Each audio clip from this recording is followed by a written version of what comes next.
नमस्कार, दरभंगा समाचार में आपका स्वागत है। आज पीपुल्स पार्टी की अध्यक्ष पुष्पम प्रिया चौधरी जी दरभंगा पहुंची और दरभंगा के विभिन्न जगहों पर रोड शो की। शाम को वो माता श्यामा के दर्शन करने श्यामा मंदिर पहुंची और वहां पहुंच करके उन्होंने अपने बेबाक अंदाज बिंदास बोल से पत्रकारों के सवालों का जवाब दिया। तो आइए सुनते हैं उन्होंने किन सवालों का जवाब दिया पत्रकारों के। बाकी सब ने ये चीज़ 15-15 साल की जो हमने जागीर दी उसमें ये चीज़ दिखा दिया है कि इनसे नहीं होगा और अब हमें आगे बढ़ना चाहिए। और ये इलेक्शन है, ये जो प्रजातंत्र ने हमें सिर्फ 5 साल के लिए दिया, इसमें ऐसा नहीं होता है कि आप देते जाओ, ऐसा नहीं होता है। हर 5 साल में इंसान को चुनने का और सजा देने का अधिकार मिलता है। फिलहाल अभी शुक्रिया। एक मिनट बस हमको एक चीज़ ये बताइए, अभी आपको बताइए नीतीश कुमार लगातार विकास की बात कर रहे हैं तो मुख्यमंत्री बनने की चाहत रखते हैं। इस बार भी उन्होंने समझौता भी किया है। वो मुख्यमंत्री बनने का नीतीश जी मुख्यमंत्री बनेंगे कि नहीं? बिल्कुल ही नहीं बनेंगे, बिल्कुल ही नहीं बनेंगे, क्योंकि प्लूरल उनको बनने नहीं देगी। यहाँ के लोग अब उनको बनने नहीं देंगे, इसलिए नहीं बनेंगे।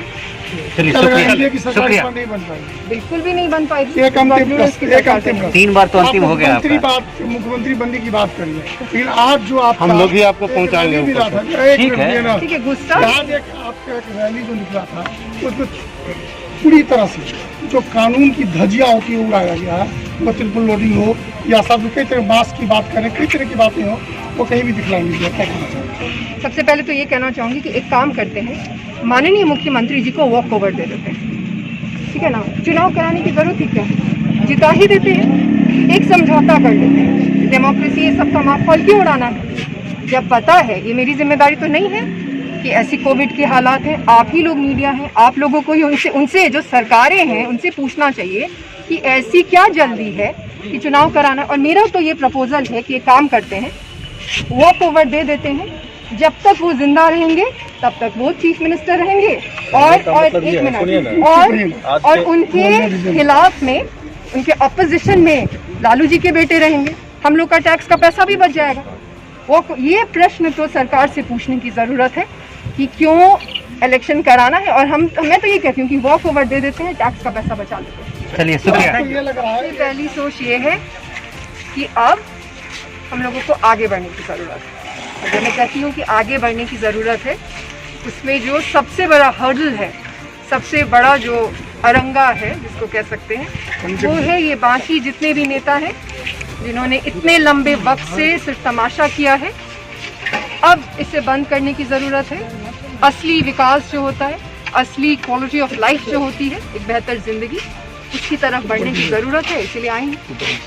मैम, सबसे बड़ा जो आप सीएम कैंडिडेट की बात की थी, सबसे पहला कौन ऐसा काम होगा जो आप करना चाहिए बीजेपी के लोगों को? देखिए, सारे 45 विभाग हैं सरकार में, ठीक है, 45 विभाग हैं, अभी हैं 45 विभाग। उन 45 विभाग को एक साथ अच्छे से काम करने की ज़रूरत होगी। तो सबसे पहले तो ये इंश्योर करूँगी कि सभी विभाग जो ऊपर से नीचे तक जो हमें इंस्टीट्यूशंस बना के दिए गए हैं, वो सारे इंस्टीट्यूशंस अच्छे से काम करें।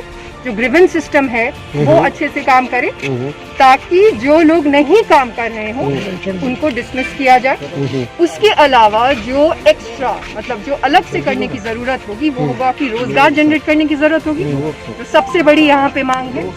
उसके लिए कम्प्लीटली बिहार को रीबिल्ड करेंगे, इकोनॉमिक जोन्स बनाएंगे, इंडस्ट्रीज लगाएंगे, एग्रीकल्चर को बूस्ट करेंगे। 15 साल विकास नहीं हुआ, इसलिए यहाँ आने की ज़रूरत पड़ी, पहली तो वो बात है।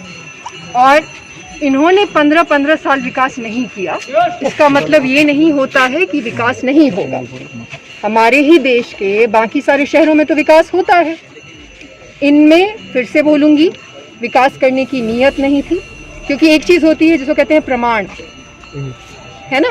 15 साल पहले आपने क्या कह दिया और 30 साल पहले आपने क्या कह दिया, वो तो उसका फिर प्रमाण है जो 15 साल बाद और उनके लिए 30 साल बाद बोल रहा है। तो इनके सिर्फ कह देने से चीज़ें नहीं हुई हैं, अब चीज़ें होंगी। विकास करना आना भी चाहिए, विकास का मतलब भी पता होना चाहिए, सबसे बड़ी बात की नीयत भी होनी चाहिए, नैतिक भी होना चाहिए इंसान को। तो वो सारी चीज़ें ये नहीं थे। तो चीज़ें नहीं, ऐसा बिल्कुल भी नहीं होगा, क्योंकि पॉलिटिकल साइंस में जो पार्टी फॉर्मेशन का 101 होता है, मतलब जो सबसे महत्वपूर्ण चीज़ होती है वो होती है कि आपकी एक आइडियोलॉजी होनी चाहिए। उस आइडियोलॉजी का भी तो यहाँ पे माहौल बना के रख दिया है। कभी भी कोई किसी के साथ होते हैं, फिर दूसरे किसी के साथ चले जाते हैं, तो ऐसा नहीं होगा।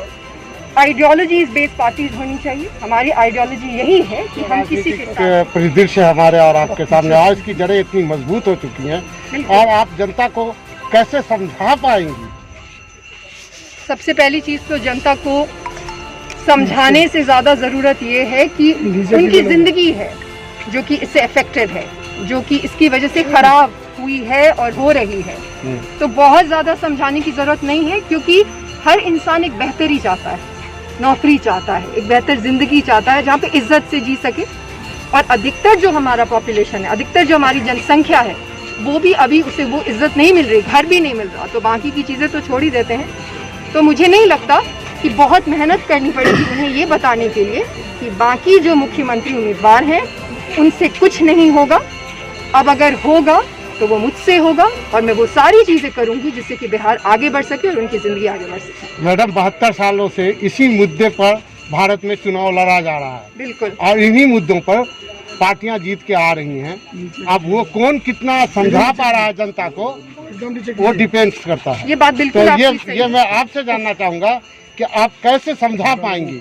ये भी इतनी मजबूत हो चुकी है ये लाइन कि आज जनता समझने को तैयार नहीं है, भूख को समझने को तैयार नहीं है, बेरोजगारी को समझने को तैयार नहीं है, शिक्षा समझने को तैयार नहीं है, स्वास्थ्य समझने को तैयार नहीं है। इन सारे मुद्दों को आप कैसे समझाएंगे, जबकि अभी तक जो देखा गया है आपका जनता से कोई सीधा संवाद हुआ ही नहीं है?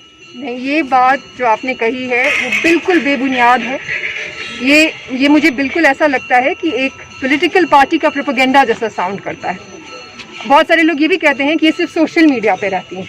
जी 38 जिले हैं, 3800 जिले जा चुकी हैं। सोशल मीडिया कोई ग्रह नहीं है कि मैं वहाँ चली जाती हूँ। अभी जैसे इतने सारे लोग खड़े हैं, तो एक आदमी है जिनका काम है फोटो खींचना, वो आप ही लोगों को खींचते हैं। और सोशल मीडिया पे जहाँ मैं होती हूँ उसके अलावा जो 242 कंस्टिट्यूएंसीज होती हैं उनके लोगों को बस दिखाया जाता है। तो ये बात बिल्कुल बेबुनियाद है, बिल्कुल झूठी है। ये एक तरीके का पॉलिटिकल प्रोपेगेंडा है कि लोगों से ये कहो कि ये सिर्फ सोशल मीडिया पे होती है। सोशल मीडिया बस एक माध्यम होता है लोगों को अपनी गतिविधियां दिखाने का, और मैं भी बस वही कर रही हूँ। बाकी तो लोग हैं, ये सारे इंसान हैं, दूसरे ग्रह के प्राणी नहीं हैं जिनको आप वहाँ पे देखते हैं।